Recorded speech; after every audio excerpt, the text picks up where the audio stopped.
Jadi penduduk swarga iku sok mben penduduk swarga lho.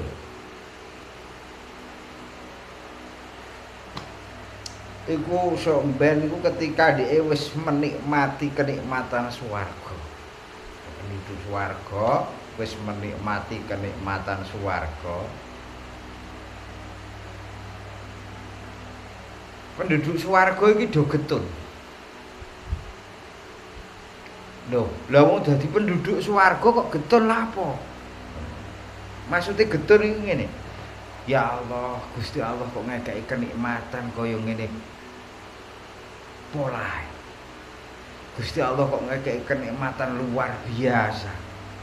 Padahal uripku ning donya iku luwih akeh tak nggo mikirno donya tinimbang zikir maring Allah Ta'ala. Ngerti yo kenikmatan sing diparingno Gusti Allah ning swarga nak sakmene gedene. Atok aku ning donya lak uripku tak nggo zikir. Tak nggo ngekeh-ngekehno zikir.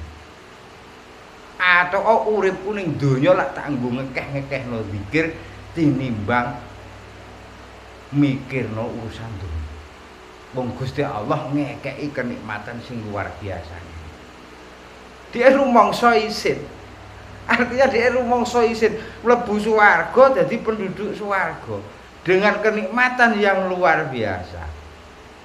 Dia merasa tidak sebanding dengan amal perbuatannya yang ketika dia lakukan ning donya. Aku mau ning donya mau zikir sakmono wae kok. Aku saiki mlebu swarga dik ngene kae kenikmatan sing luar biasa ngene karo pengiran. Atok olah aku urip biyen tak nggo zikir. Tak nggo ngekeh-ngekeh nang zikir. Apa meneh sing penduduk neraka. Dagetune kaya apa sok ben lho. Itu bayangane. Wong wis dadi penduduk swarga wae ngendikane Kanjeng Nabi sok mben ije duwe rumangsa getun. Mergo nalikane ning donya masih banyak waktu yang tidak digunakan untuk zikir. Apa meneh sing penduduk neraka. Ndahne oleh getun kaya apa. Lah bayangane penduduk swarga getun, wong neraka awake dhewe gak iso bayang.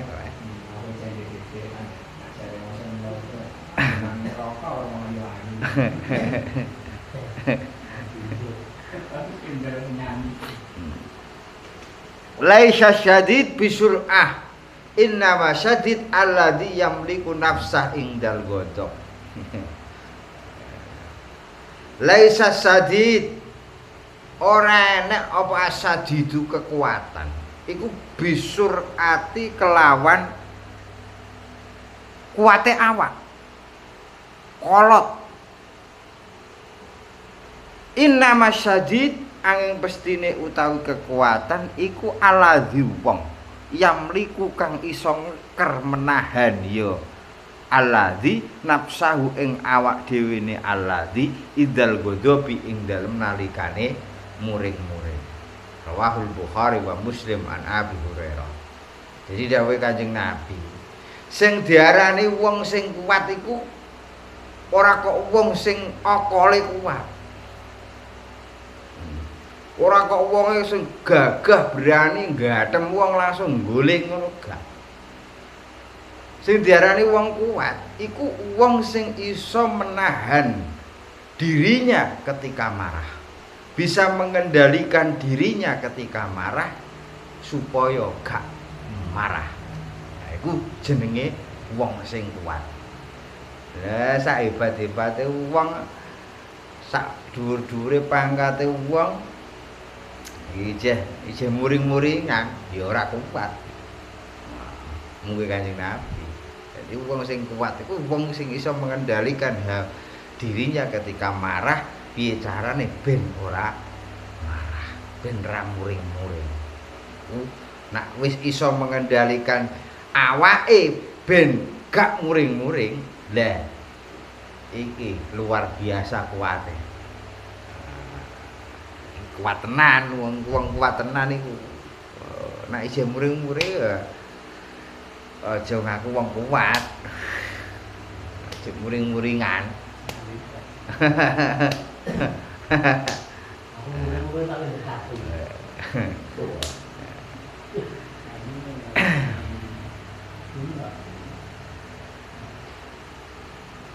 La sabanna ummati min ba'di fitanun kakota illailil mudlim yusbihur rajulu fiha mu'minan wa yumsi kafiran yabi'u aqwamun dinahum bi'aradin minad dunya qalil.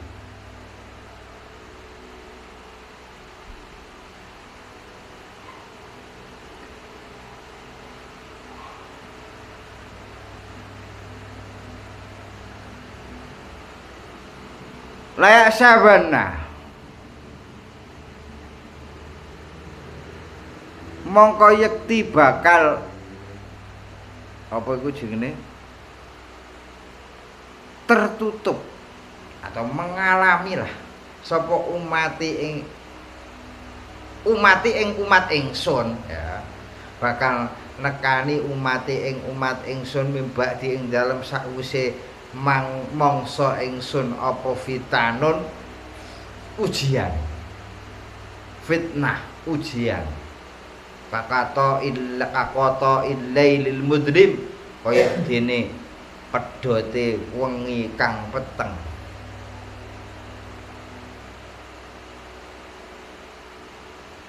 yusbihu isu-isuan sapa ar-rajulu wong lanang fiha ing dalem esok mukminan halih dalam keadaan mukmin wa yumsilan waktu sore kafiron dalam keadaan kafir. Jadi dawuh Kanjeng Nabi umatku iku sok ben bakal ngalami masa di mana pada masa itu akan terjadi ujian yang sangat berat. Ujian yang sangat berat. Dibaratno koyok malam sing gelap gulita pas mati lampu. Esok de iman sore kafir. Esok iman sore kafir. Saiki iman sesuk kafir. Minggu iki iman sesuk kafir. Ulan iki iman sesuk kafir. Bulan sesuk tahun iki dhek sregep iman tenanan tahun berikutnya pedhot umat Kanjeng Nabi bakal metuki masa-masa sing model kaya ngono kuwi lha saiki iki wis terjadi ya betul ya wis terjadi esuk iman sore esok koyok syukur bengi ngersula kufur nikmat bengi koyok syukur ning gone pangeran esok ngersula ku jenenge kufur nikmat urung kafir sing gedhe saiki sregep salat sesuk blas ora salat. Iku didhawuhno karo Kanjeng Nabi model ngono kuwi. Dadi awake santri kok kaget model ngono kuwi. Ya, tidak usah kaget memang wis jamane kan.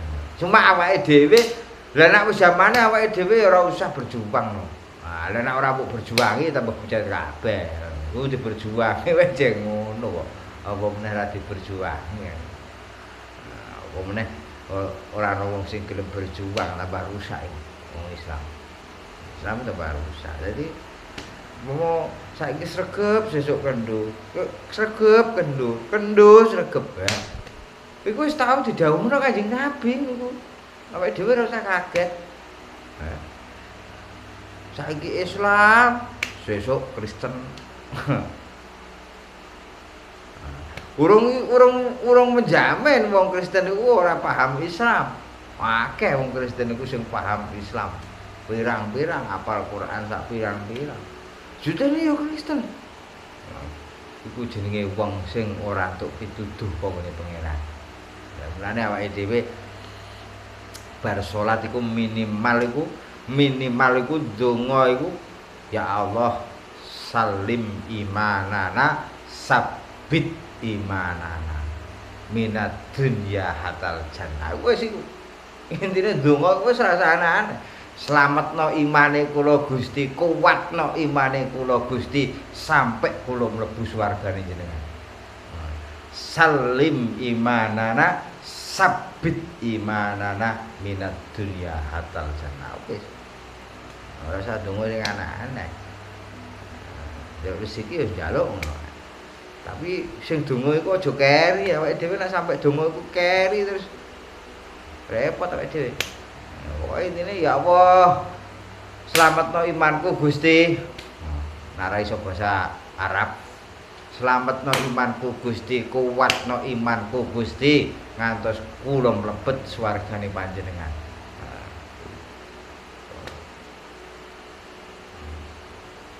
Dawa nak ora ngono ya. Rabbana atina fid dunya hasanah wa fil akhirati hasanah wa qina adzabannar. Angel-angel ya. Nah, wis iku. Donya kepenak, akhirat kepenak Gusti. Donya kepenak, akhirat kepenak Gusti. Tapi wong ku kadang nek nganggo donga iku kadang wong iku kok dipek-penake dhewe. Lah aku njalukku kan donya kepenak, akhirat kepenak, ora salat ya ora apa-apa. Sing penting nek donya sugih, somben ning akhirat mlebu swarga. Wong kocruk nek nganggo donga iku kadang sik iso dibesilat karo wong-wong sing ora patek diiman. Iso dibesilat. Lah kenapa ora salat? Aku nek donya kan robana atina fid dunya hasanah wa fil akhirati hasanah wa qina adzabannar. Kadang kala salat ora masalah. Nah donya aku ngono kok. Aku nek donya pengen sugih ning akhirat mlebu swarga ora ketang ora patek salat ya. Bar kabeh donyane. Nah, gue donga iku asline bener donga iku. Donya kepenak Gusti, akhirat penak. Udah donga-donga sapu jagat kok ora bener. Cuma sing donga iku lho sing ora bener. Kadang diblesetno. Sing donga iki kadang gak bener. Maksude ku dhek ning donya kepenak Gusti, akhirat kepenak ora salat lah ning donya yo kepenak Gusti, ning akhirat yo kepenak Gusti, mlebu swarga. Lah swargane sapa?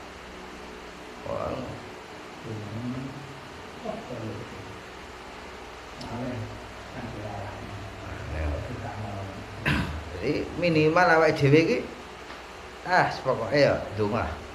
Donga. Kuatno iman kula Gusti, slametno iman kula Gusti sampe mlebu swargane jenengan Gusti ana.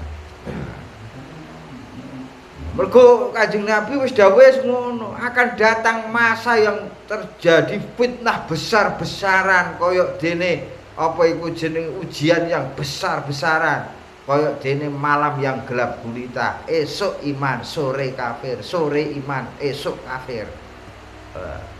Ya bi'u aqwamu dinahum bi aradid dunya qalil.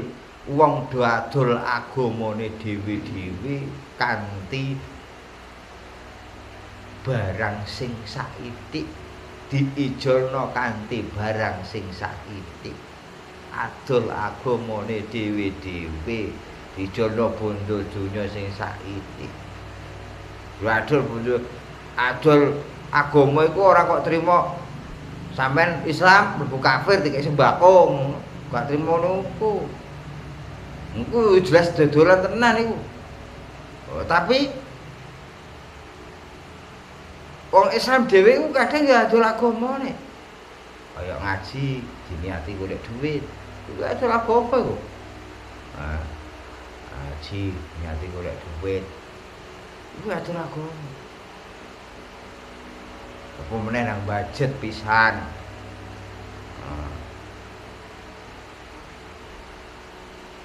Lah nek niate budget bener ra masalah, nek niate budget iku sugih dhewe. Kaya adol agama tenan. Ana ndek niate mbajet mergo aku ki nek ra ngene ra iso ngrumati anak yatim ku akeh. Ora iso ngrumati wong-wong panti jompo ku akeh ku dhewe neh urusane. Nek menawa didalil.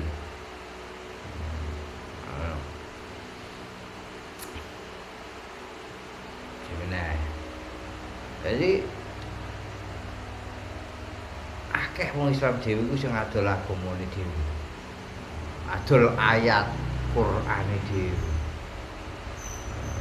Padahal ning Quran kan wis jelas wala tastaru bi ayati samanan qalila wa iya ya fatakun aja wani-wani adol ayate pangeran. Aja wani-wani adol ayate pangeran. Ini ki rada pedhe.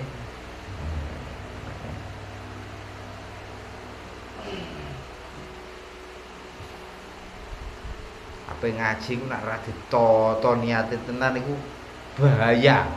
Oh, apa meneh nek kiai-kiai tanggapan. Ape rabi nek ape ngaji nek ra ditata niate tenan, bar kabeh pokoke. Bar kabeh. Ora aduk, ora berjuang, ora merjuangno agamane pangeran, malah adol agamane pangeran. Mbah Bisri ku nak ngajari santrine iku nak ape ngaji mbok lawas enggal awakmu diundang wong ya aja arep-arep dikeki pakanan. Nak ape budal ngaji umpama diundang wong mangan sik. Kok nak awakmu tok kono gak dikeki pakanan ora gelo mergo weteng wis wareg. Iku Mbah Bisri iku. Mbah Khalil, Mbah Bisri nak pesen santrine ngono. Awakmu nak umpama suatu saat gak dikeki mangan ben ra gelo mergo weteng wis wareg. Nak ape ngaji ngopi sik. Kok nak tok kono gak disugati kopi ben awakmu gak gelo mergo wis bar ngopi. Lho.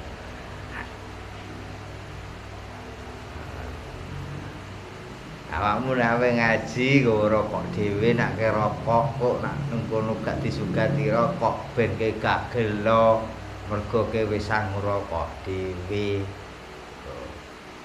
Ora kok ning panggung wasak. Ana sing request rokoke Mbah Yai iki sampurna mil lho nggih. Model ngene. Rokoke Mbah Yai niki sampurna mil lho nggih.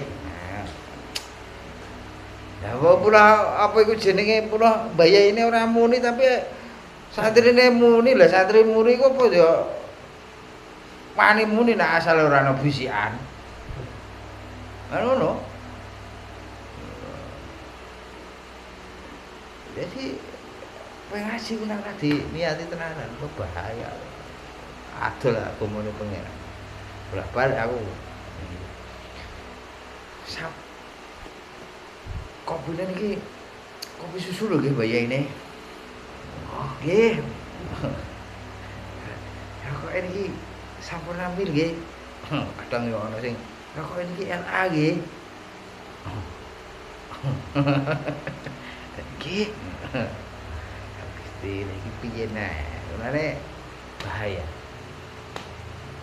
Ngaji ku napa ki tanggapan kudu jenenge diundang wong iki pokoke pesene abah iku mbiyen ngono.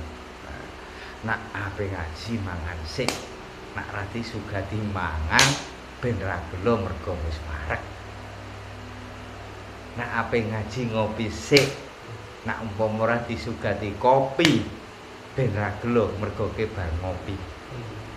Nak kowe rokok ape ngaji ya sangi rokok dhewe. Nak ora disuguhi rokok ben ki ora njaluk rokok. Ora gelo. Lha iku pesene Mbah Khalil Bisri biyen ngono nak marai santrine.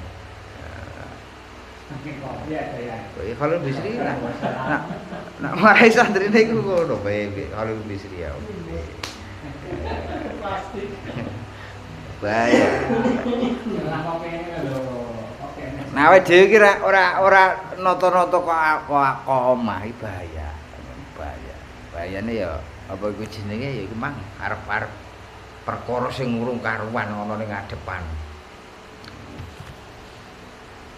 Padahal kadang perkara sing wis ana ning ngadepane awake dhewe wis dicekel awake dhewe kadang ya urung mesti dadi rezekine awake dhewe. Ya kene kalau dhuwit 20 juta, bariku sesuk awakmu gemblung. Bukan dadi rezekine rumah sakit. Ani ngono. Nah, ora rezekine awake dhewe kan.